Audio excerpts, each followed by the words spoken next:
While she was telling me this, she sent several crying voice messages, showed me screenshots of him saying horrible things, audio messages from his mother worried about him, and audios of him doing this whole guilt-tripping routine. She openly said that he tries to manipulate her, both when sober and especially when high, which I didn't deny, but also didn't emphasize. We spent a good part of the day talking about this. At times, they were messaging each other, and she would tell me what was happening in real time, without too much detail, but sometimes forwarding his messages to me. Later on, he went to her house for them to work things out, basically to get yelled at by her dad, and she was telling me that he was crying, scared of her father, and things like that. The whole time I kept thinking, I don't know if I should be having this conversation with my friend's girlfriend, but I didn't tell her to stop talking. In fact, I kept asking more questions. At one point I mentioned that I was unsure whether this was appropriate, but she said she didn't see any problem with it. When he arrived at her house, she said she was going to archive our conversation, and, holy shit, that was so strange to read. Even with context, reading that message from your friend's girlfriend is really weird. As much as I had an overwhelming urge to talk shit about him, and bring up bad things I know about him that she doesn't, I avoided doing that.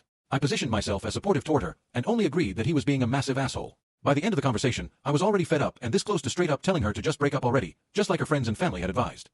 I said things like, put yourself first, do what's best for you. She said she would give him another chance, idiot, and at one point I said, are you sure? Think about it, making it fairly clear that my suggestion was for her to break up. Even though I have no second intentions with her, I'm unsure if I acted the right way. I felt somewhat uncomfortable. She's my friend, but I met her as my friend's girlfriend, and obviously I'm much closer to him. I already know my friend is a piece of shit. I'm going to distance myself from him for an indefinite amount of time. He wasn't always this much of a mess. The meds amplified his flaws 1,000-fold.